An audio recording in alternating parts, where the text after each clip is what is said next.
Hello everyone. हमने बेटा last topic में शॉर्ट डिस्टेंस ट्रांसपोर्ट के बारे में पढ़ा था, ऑस्मोसिस, डिफ्यूज़न, फैसिलिटेटेड डिफ्यूज़न के बारे में। अभी लॉन्ग डिस्टेंस ट्रांसपोर्ट पढ़ने से पहले हम बात करेंगे पहले प्लांट वाटर रिलेशन की। प्लांट वाटर रिलेशन नाम से ही समझ में आ रहा है कि प्लांट जो है वो वाटर पे डिपेंडेंट होते हैं।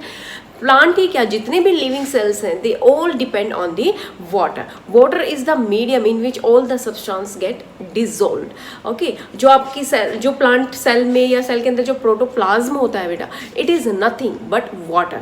जितने भी मॉलिक्यूल्स होते हैं वो प्रोटोप्लाज्म यानी कि जो प्रोटोप्लाज्म का मेन कंपोनेंट है वाटर, उसके अंदर डिजोल्व होते हैं। अभी कुछ एग्जांपल्स में मैं आपको बता रही हूँ कि कैसे वाटर बहुत ही ज़्यादा ज़रूरी है प्लांट की फिजियोलॉजिकल एक्टिविटीज़ के लिए, प्लांट की ग्रोथ के लिए। अब जैसे एग्जांपल हम लेते हैं यहाँ पर वाटरमेलन। वाटरमेलन के अंदर बेटा 92% वाटर होता है। हर्बेशियस प्लांट्स होते हैं, इनका ऑलमोस्ट जो वेट होता है वो वाटर से ही बना हुआ होता है। ओनली 10 to 15% वेट होता है जो ड्राई वेट होता है। प्लांट्स के जो वुडी पार्ट्स होते हैं, जो हार्ड पार्ट होते हैं, उनके अंदर लेस वाटर होता है, बट जो सॉफ्ट पार्ट होते हैं प्लांट के, दे कंटेन मोर वाटर। ठीक है, they contain more water. Seed जैसे दिखने में तो ड्राई होती है but still it has water. ये वाटर ही है जो उसको रेस्पायर करने में, उसको अलाइव रखने में हेल्प करता है। टेरेस्ट्रियल प्लांट होते हैं बेटा, वो भी ह्यूज अमाउंट में वाटर को एब्जॉर्ब करते हैं और ट्रांसपिरेशन प्रोसेस के थ्रू एक्सेस वाटर को वो लॉस कर देते हैं। मैच्योर कॉर्न प्लांट होता है, वो 3 लीटर्स ऑफ वाटर ऑब्टेन करता है अपनी ग्रोथ के लिए, उसको 3 लीटर ऑफ वाटर चाहिए होता है। मस्टर्ड प्लांट है, वो अपने वेट के इक्वल वाटर को एब्जॉर्ब करता है 5 घंटे में। 5 घंटे में वो अपने खुद के वेट के इक्वल वाटर को एब्जॉर्ब करेगा। तो यहाँ से हम देख रहे हैं बेटा जो वाटर है वो प्लांट के लिए कितना ज़रूरी है, क्योंकि प्लांट की जितनी भी ग्रोथ एंड डेवलपमेंट है, it all depend on the water. Plant is a limiting factor for plant growth and productivity both in agriculture and natural environment। Plant water relation में बेटा कुछ टर्म्स हम पढ़ेंगे। सबसे पहले जो टर्म है वो है वाटर पोटेंशियल। वाटर पोटेंशियल नाम से ही है, it is a concept to understand the water movement. Water की मूवमेंट को समझने के लिए हमें पढ़ रहे हैं, और आप कह सकते हैं potential of water molecules to move from high region to low region तक। तो सबसे पहले इसकी डेफिनेशन हम देख लेते हैं। It is the difference in free energy of water in a system. Example के थ्रू अगर हम इसको समझे इसकी डेफिनेशन को बेटा, कि हमारे पास यहाँ पर प्योर वाटर है। ठीक है, हमारे पास यहाँ पर क्या है, प्योर वाटर। प्योर वाटर के अंदर आपको क्या दिखाई देंगे, वाटर मॉलिक्यूल्स ओनली, क्योंकि प्योर वाटर है, इसके अंदर कोई मिक्सिंग नहीं है, ये सॉल्यूशन नहीं है। प्योर वाटर है तो इसमें सिर्फ और सिर्फ वाटर के मॉलिक्यूल्स हैं। तो ये वाटर के मॉलिक्यूल्स के पास हाई फ्री एनर्जी है, जिस वजह से ये मूव कर रहे हैं। ठीक है, फ्रीली मूव कर रहे हैं। It is the difference in free energy of water in a system. अब यहाँ पर दूसरी चीज़ मैं ले रही हूँ। ठीक है, डिफरेंस अगर हमें समझना है तो दूसरा मैंने यहाँ पर ले लिया बेटा, सॉल्यूशन ले लिया। यहाँ पर सॉल्यूशन है तो इट मीन्स इसमें वाटर के साथ सॉल्यूट पार्टिकल्स भी हैं। ठीक है, तो यहाँ पर ये सॉल्यूट पार्टिकल है और इसके अंदर यहाँ पर है वाटर के मॉलिक्यूल्स। क्या अभी इनके अंदर इतनी फ्री एनर्जी होगी कि ये इतने फास्ट मूव कर सके जब ये प्योर वाटर में थे? ऑब्वियसली इसमें जो फ्री एनर्जी होगी, इसके अंदर फ्री एनर्जी लेस होगी, या आप कह सकते हो इन वाटर मॉलिक्यूल की जो काइनेटिक एनर्जी होती है वो लेस होगी, क्योंकि अब इसमें क्या हो गए, सॉल्यूट पार्टिकल मिक्स हो गए। प्योर वाटर में क्योंकि सिर्फ और सिर्फ वाटर के मॉलिक्यूल्स थे, इसीलिए ये फास्ट मूव कर रहे थे, फ्रीली मूव कर रहे थे, हाई काइनेटिक एनर्जी थी। लेकिन जैसे ही इसके अंदर सॉल्यूट ऐड कर दिया तो इसकी फ्री एनर्जी कम हो गई, काइनेटिक एनर्जी कम हो गई। तो अब यहाँ पर अगर हम देखें वाटर पोटेंशियल की बात करें, वाटर पोटेंशियल रिलेटेड है वाटर मूवमेंट की, तो यहाँ पर वाटर की मूवमेंट क्या है बेटा, हाई। यहाँ पर वाटर पोटेंशियल क्या है, हाई। वाटर पोटेंशियल को बेटा हम साई से रिप्रेजेंट करते हैं, इसका साइन होता है साई और नीचे हम लिख देते हैं W मीन्स वाटर। तो यहाँ पर प्योर वाटर का वाटर पोटेंशियल मतलब water movement. Water movement pure water के अंदर क्या है, हाई है। तो प्योर वाटर का वाटर पोटेंशियल अगर हम बात करें, वाटर पोटेंशियल इज हाई। तो हाई यहाँ पर हम जो लेते हैं वैल्यू लेंगे बेटा यहाँ पर 0 जो है यहाँ पर मैक्सिमम पोटेंशियल वैल्यू लिखी गई है। ठीक है, अब ये बात आ जाती है हमारी सॉल्यूशन की। सॉल्यूशन के अंदर क्योंकि सोल्यूट पार्टिकल है तो यहाँ पर वाटर की मूवमेंट क्या हो जाती है, थोड़ी स्लो हो जाती है, काइनेटिक एनर्जी वाटर मॉलिक्यूल्स की कम हो जाती है। तो यहाँ पर जो मूवमेंट वर्ड है यानी कि potential of water molecules to move, वो यहाँ पर क्या हो जाएगा, वाटर पोटेंशियल लेस हो जाएगा। तो लेस, क्योंकि ये हमने मैक्सिमम बताया 0, तो 0 से लेस क्या होगा, यहाँ पर जो वाटर का पोटेंशियल होगा वो होगा बेटा नेगेटिव, और इसको हम बोलते हैं सोल्यूट पोटेंशियल। क्यों बोलते हैं सोल्यूट पोटेंशियल, क्योंकि यहाँ पर सोल्यूट प्रेजेंट है। ठीक है, तो ये जब सॉल्यूशन के अंदर वाटर की मूवमेंट देखी जाती है यानी कि वाटर पोटेंशियल देखा जाता है, वो हमेशा लेस होगा। लेस किसके, water potential of pure water के। प्योर वाटर का वाटर पोटेंशियल सबसे मैक्सिमम होता है, मैक्सिमम वैल्यू हमने यहाँ पर 0 ली है, तो ऑब्वियसली जो भी कम वैल्यू होगी वो 0 से कम यानी कि नेगेटिव में जाएगी, -1 -2 हो सकती है। तो यहाँ से बेटा ये water potential difference, it is the difference in free energy of water in a system. ये हमने जैसे यहाँ पर सिस्टम बनाया हुआ है, कैसे फ्री एनर्जी किसमें ज़्यादा है किसमें कम है। तो इसकी बेटा यूनिट होती है पास्कल। इसको बेसिकली प्रेशर की यूनिट से मेजर किया जाता है, PA इसका सिंबल है। 2 कंपोनेंट है इसके, solute potential and pressure potential. Solute potential को psi S and pressure potential को साई P से रिप्रेजेंट करते हैं। तो ये यहाँ पर बात बेटा सोल्यूट पोटेंशियल, सोल्यूट पोटेंशियल बेटा इसको बोला जाएगा। ठीक है, solute potential is always negative और लेस देन वाटर पोटेंशियल, क्योंकि सोल्यूट पोटेंशियल क्या है, जब हमने प्योर वाटर के अंदर सोल्यूट ऐड कर दी तो अब ये सोल्यूट पोटेंशियल हो जाएगा, मतलब movement of water molecules in the presence of solute है, तो सोल्यूट पोटेंशियल क्या हो जाएगा, नेगेटिव हो जाएगा। ठीक है, अगर हम अब हम बात करें मूवमेंट कैसे होगी वाटर मॉलिक्यूल्स की। अगर मैं इसको एक ही सिस्टम बना देती हूँ यहाँ पर, ठीक है, और इसको सेपरेट कर देती हूँ एक मेम्ब्रेन के थ्रू, तो यहाँ पर क्या है, ये सॉल्यूशन हमने लिया, यहाँ पर हमने लिया प्योर वाटर।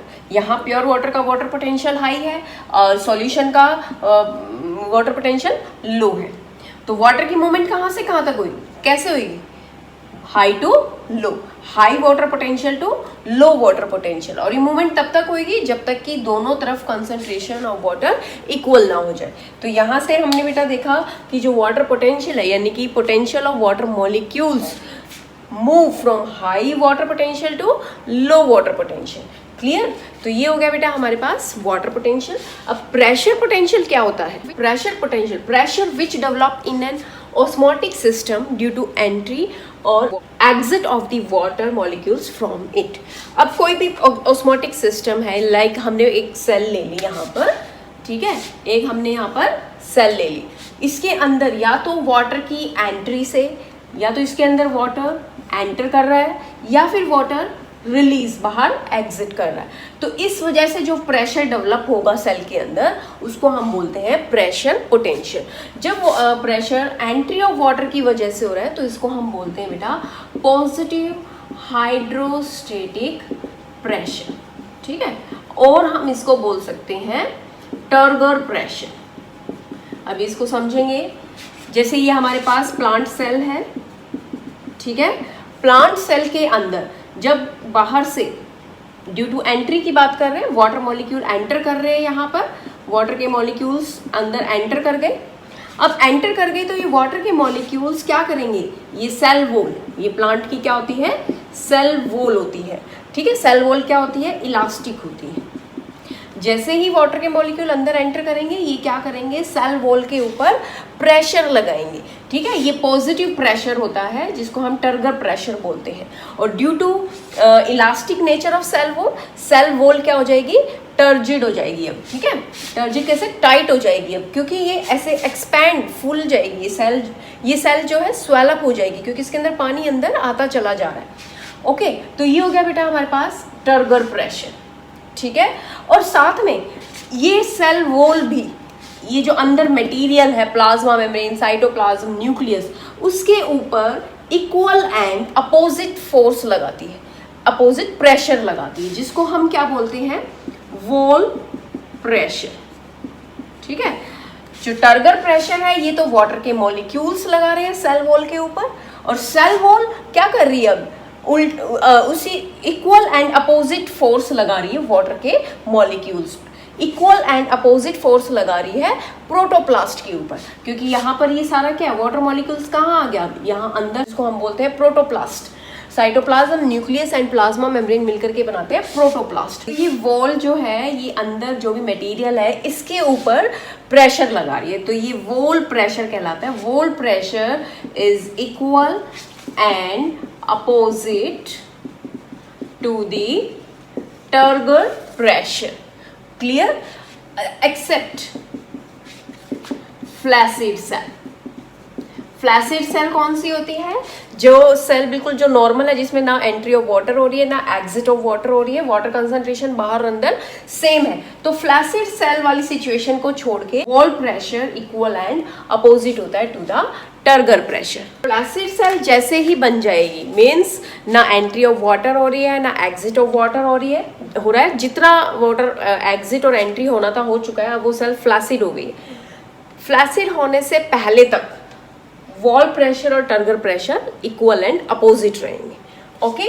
और जो ये एग्जिट ऑफ वाटर यानी कि लॉस ऑफ वाटर हो रहा है बेटा, इसको हम बोलते हैं नेगेटिव हाइड्रोस्टेटिक प्रेशर, या हम इसको बोल सकते हैं टेंशन। ये ज़्यादातर जाइलम के अंदर होता है ड्यूरिंग द ट्रांसपीरेशन, जाइलम से लॉस ऑफ वाटर हो रहा होता है। इसके बारे में हम पढ़ेंगे बेटा जब लॉन्ग डिस्टेंस ट्रांसपोर्ट पढ़ेंगे उसके अंदर। तो ये हो गया बेटा हमारे पास प्रेशर पोटेंशियल, जिसको हम साई पी से डिनोट करते हैं। और अब वाटर पोटेंशियल को हम लिखेंगे, क्योंकि वाटर पोटेंशियल जो है it is the component of solute potential and pressure potential, clear. Next जो टर्म है बेटा वो है इम्बाइबिशन। इम्बाइबिशन एक स्पेशल टाइप की डिफ्यूजन होती है जिसमें वाटर एब्जॉर्ब किया जाता है by the solid and increase in volume. जैसे ही वो सॉलिड वाटर को एब्जॉर्ब करेगा उसकी वॉल्यूम इंक्रीज हो जाएगी। फॉर एग्जांपल जैसे absorption of water bye seed and dry would. जो सीड होती है बेटा वो देखते हैं हम ड्राई फॉर्म में होती है, उसको जब हम सॉइल के अंदर ग्रो करते हैं तो वो जर्मिनेट करती है और वो सॉइल से बाहर आ जाती है। क्यों? By the absorption of water, ठीक है। अब जैसे ड्राई वुड है, ड्राई वुड को रॉक्स को तोड़ने के लिए यूज़ किया जाता है।